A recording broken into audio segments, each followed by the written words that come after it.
अच्छे लोगों के साथ हमेशा बुरा क्यों होता है? गीता में श्री कृष्ण ने दिया है अर्जुन को इसका जवाब।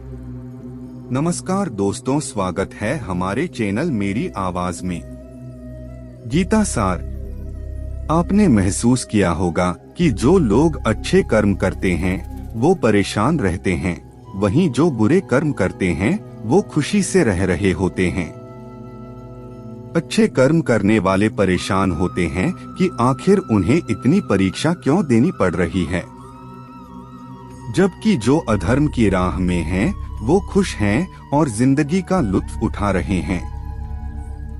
अगर आपके मन में भी यह सवाल आया है तो आज हम आपको इसका जवाब देंगे, लेकिन उससे पहले वीडियो को लाइक करके चैनल को सब्सक्राइब जरूर कर ले। यह जवाब वो है जो भगवद गीता में लिखा है और श्री कृष्ण ने अर्जुन को दिया था। भगवद गीता में वर्णित कथा के अनुसार जब भी अर्जुन के मन में कोई दुविधा होती थी तो वह श्री कृष्ण के पास पहुंच जाते थे। एक बार की बात है, अर्जुन ने भगवान श्री कृष्ण के समीप आकर कहा कि वो दुविधा में हैं और इसका जवाब वो श्री कृष्ण से चाहते हैं। श्री कृष्ण ने पूछा कि क्या सवाल है? अर्जुन ने कहा, मुझे यह जानना है कि अच्छे लोगों के साथ हमेशा बुरा ही क्यों होता है, वहीं बुरे लोग खुशहाल दिखते हैं। अर्जुन के मुंह से ऐसी बातें सुनकर श्री कृष्ण मुस्कुराए और कहा, मनुष्य जैसा सोचता है और महसूस करता है वैसा कुछ नहीं होता है, बल्कि अज्ञान की वजह से वो सच्चाई नहीं समझ पाता है। अर्जुन उनकी ये बात समझ नहीं पाए। इसके बाद श्री कृष्ण ने क्या कहा वो जानते हैं।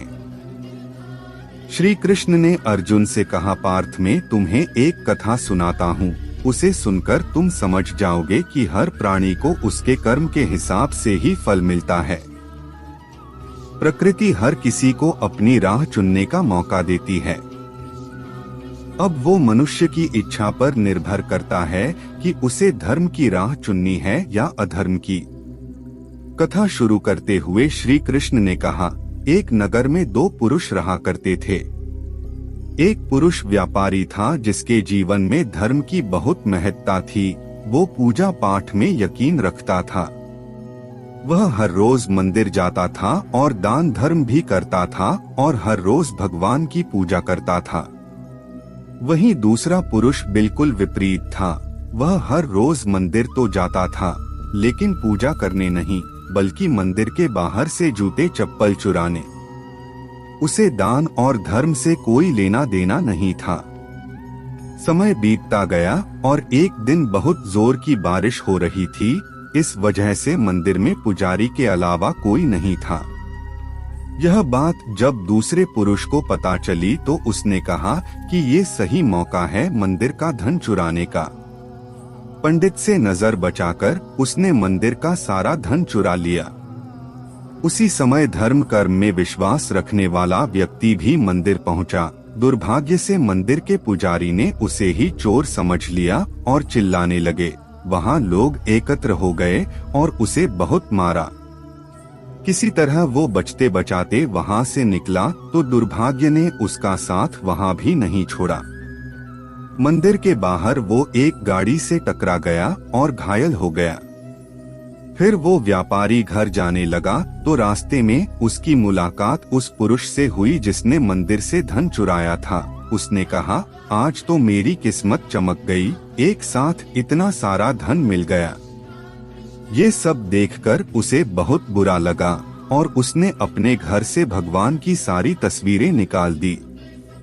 कुछ सालों बाद दोनों पुरुषों की मृत्यु हो गई। मरने के बाद जब दोनों यमराज की सभा में पहुंचे और भले पुरुष ने दूसरे व्यक्ति को देखा तो उसे बहुत गुस्सा आया। उसने क्रोधित होकर यमराज से पूछ ही लिया, मैं तो हमेशा अच्छे कर्म करता था, दान में विश्वास रखता था, उसके बदले जीवन भर मुझे अपमान और दर्द ही मिला और उस व्यक्ति को नोटों से भरी पोटली, आखिर ऐसा भेदभाव क्यों? इस पर यमराज ने कहा, पुत्र तुम गलत समझ रहे हो। जिस दिन तुम्हारी गाड़ी से टक्कर हुई थी वो दिन तुम्हारे जीवन का आखिरी दिन था, परंतु तुम्हारे अच्छे कर्मों की वजह से तुम्हारी मौत सिर्फ एक छोटी सी चोट में बदल गई। तुम इस दुष्ट व्यक्ति के बारे में जानना चाहते हो। दरअसल इसके भाग्य में राजयोग था, मगर इसके कुकर्मों और अधर्म की वजह से वो सिर्फ एक छोटी सी धन की पोटली में बदल गया। कथा सुनाने के बाद श्री कृष्ण अर्जुन से कहते हैं, पार्थ, क्या अब तुम्हें तुम्हारे सवाल का जवाब मिल गया?